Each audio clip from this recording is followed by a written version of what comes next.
Hello friends, അസ്സലാമു അലൈക്കും. ഇന്ന് ഞാൻ ഉണ്ടാക്കാൻ പോകുന്നത്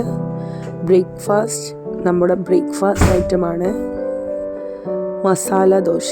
ഓക്കെ, ലെറ്റ്സ് ട്രൈ. അതിനായി ഞാൻ കുക്കറിൽ പൊട്ടാറ്റോ ആൻഡ് ക്യാരറ്റ് വേവിക്കാൻ വെച്ചിട്ടുണ്ട്. ഉപ്പും മഞ്ഞളും ഇട്ടിട്ട് അത് വേവിച്ചെടുത്തിട്ടുണ്ട്. പിന്നെ ഞാൻ വെളിച്ചെണ്ണ ഒഴിച്ചിട്ട് ഒരു ചട്ടിയിൽ സവാള വഴറ്റുന്നുണ്ട്.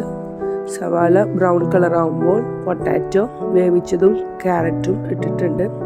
കൂടെ പച്ചമുളക്, പിന്നെ വെളുത്തുള്ളി ചെറുതായി അരിഞ്ഞത്, പിന്നെ കുറച്ച് മസാലപ്പൊടി കൂടി, മഞ്ഞൾപ്പൊടി, മുളക് പൊടി ഇട്ട് വഴറ്റിയതിന് ശേഷമാണ് ഞാൻ പൊട്ടാറ്റോ ഇട്ടത്. പിന്നെ വേപ്പില, മല്ലിയില എന്നിവയും ഇട്ടിട്ടുണ്ട്. പിന്നെ വെള്ളം ഒഴിച്ച് അതൊന്ന് വീണ്ടും കുക്ക് ചെയ്തെടുത്തു. അങ്ങനെ നമ്മൾ മസാല ദോശയിലെ ഉള്ളിൽ വെക്കേണ്ട potato is ready. Okay,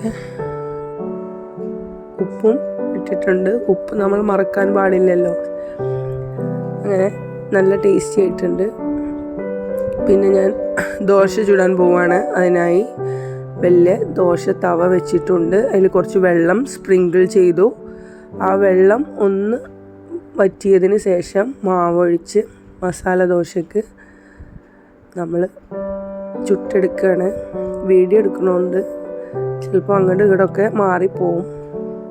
okay, so this is our dosa.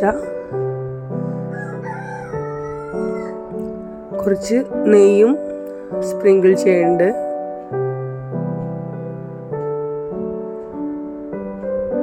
നെയ്യ് സ്പ്രിങ്കിൾ ചെയ്താലാണ് അതിൻ്റെ ഒറിജിനൽ ടേസ്റ്റ്, നെയ് റോസ്റ്റ് ടേസ്റ്റ് വരിക.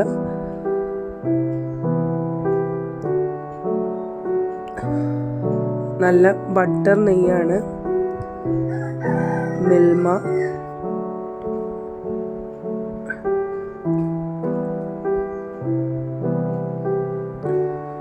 ഇനി നമുക്ക് ദോശ ബ്രൗൺ ആയി വന്നതിന് ശേഷം എടുത്തു മാറ്റാം. എന്നിട്ട് അതിൻ്റെ ഉള്ളിൽ പൊട്ടാറ്റോ ആൻഡ് ക്യാരറ്റ് സ്റ്റഫ് ചെയ്യാം.